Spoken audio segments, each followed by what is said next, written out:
Magandang araw mga kaibigan. Bigyan natin ng opinion, reaction ngayon itong post ang balita ngayon. Pahayag ito ni Senate President Tito Soto tungkol sa napabalitang warrant of arrest na inilabas ng ICC para kay Senator Bato de la Rosa. Papayag ba ang Senado na arestuhin ang isang incumbent senator? Ito. Mariing iginiit ni Senate President Tito Soto na hindi maaaring arestuhin si Senador Bato de la Rosa sa loob ng gusali ng Senado kahit pa may inilabas umanong warrant of arrest ang International Criminal Court kaugnay ng war on drugs noong panahon ni dating Pangulong Duterte. Sabi niya, we cannot allow any senator to be arrested in the Senate premises. Ayon kay Soto, ito ay bahagi ng tinatawag na institutional courtesy upang mapanatili ang dangal at integridad ng Senado bilang isang malayang sangay ng pamahalaan. Ngunit, ito na, mayroon ng ngunit. Ngunit kung gawin ang pag-aresto sa labas ng Senado, hindi umano saklaw ng tuntuning ito. Exact word niya is, outside the Senate premises, that's no longer our concern. Ibig sabihin, pwedeng arestuhin ng ICC o ang Philippine government si Senator Bato kung nasa labas siya ng Senate compound. So, delikado si Senator Bato. Hindi naman most of the time nasa loob siya ng Senate compound, di ba? Lalabas man din siya. And so, paglabas niya, naghihintay o baka mamaya i-recall ulit nila si General Torre para mag-aresto. Ganun ba yun? Paglabas niya, aresto siya. Dalhin na siya sa The Hague, Netherlands. Ganun ba yun? So, ano ang mga options ngayon ni Senator Bato? Bago yung option, dito muna tayo sa how true itong pahayag ni Secretary Boying Rimulya na kasi hindi pa naman sigurado. I think so. I guess so. Parang ganun. 50-50. Parang may source lang siya na balitaan niya na meron ng arrest warrant. How true? What is the possibility na totoo?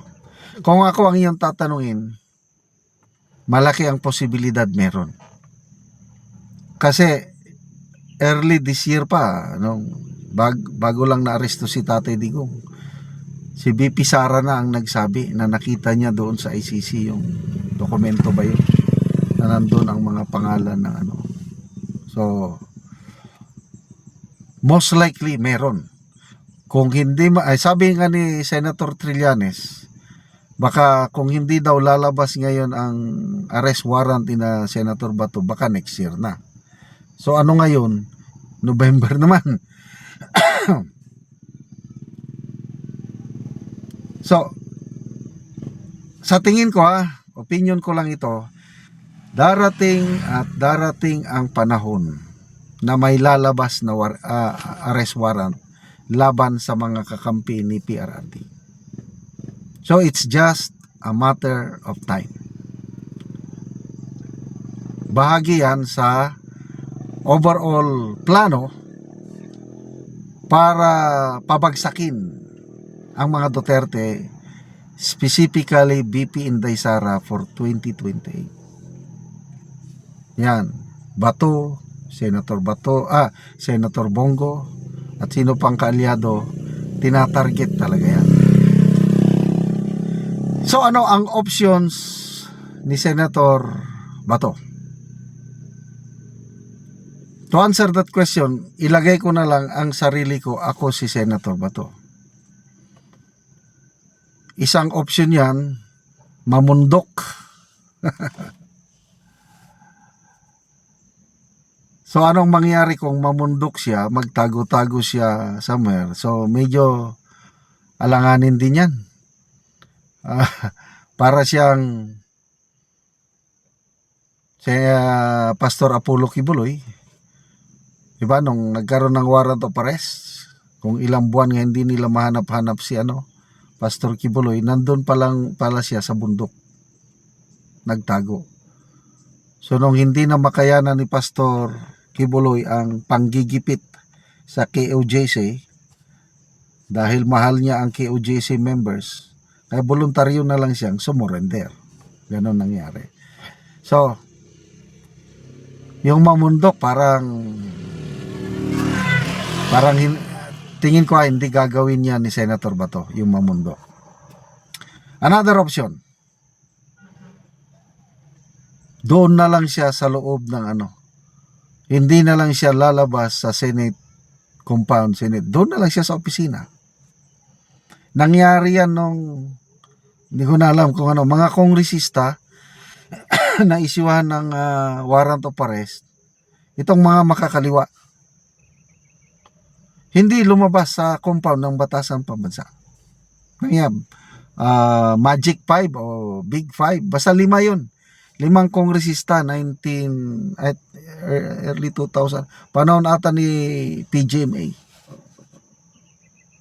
Walang nagawa ang PNP, hindi nila maristo dahil nagkulong sila sa kanilang opisina sa Batasan Pambansa. So that's another option kay Senator Bato, and to me, mas maganda yung ganyan kaysa yung magtago, mamundok. Mahirap yung magtago sa bundok. Mas mabuti, diyan ka na lang sa loob ng Senate building, mabuhay ka naman diyan. Hintayin niyang mag-2020 at mag-presidente ni BP Sara, baka magbabago ang ihip ng hangin. Okay? So, and then another option, yung voluntaryo na lang siyang surrender at magpa-aresto at madala siya sa ICC para may makasama si Tatay Digong. Nabanggit niya na yan noon. Para masamahan ko yung matanda, sabi niya. Nung bago pa na-kidnap si Tatay Digong at nandun na, a few weeks after that, sinabi niya na, kung may warrant of arrest ako, sige, pahig na lang ako. Makulong para magkasama kami doon. So tingnan natin kung anong mga options ni Senator Bato. Good luck, Senator Bato. Salamat mga kaibigan sa inyong pagsubaybay sa ating channel. Nakakatulong kayo ng malaki sa Tribong Talandig ng Bukidnon dahil ang income natin sa channel na ito is pantulong po sa tribo. Namimigay tayo ngayon ng mga libreng yero at pako para makapagpatayo sila ng mas maayos na tirahan. Panoorin nyo ang video na ito. So, mag-autopsy ang si ang balay. So, itong na yero.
Karon naman nagyod og autopsy ang call, so nindot na gid kayo kay nahuman nagyod.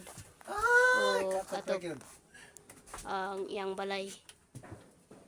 Salamat sa tao nga nag-sponsor nga gitahasan sa atong labaw makagahom ng Ginoo nga nay ko tuluan ni karong panahon ato.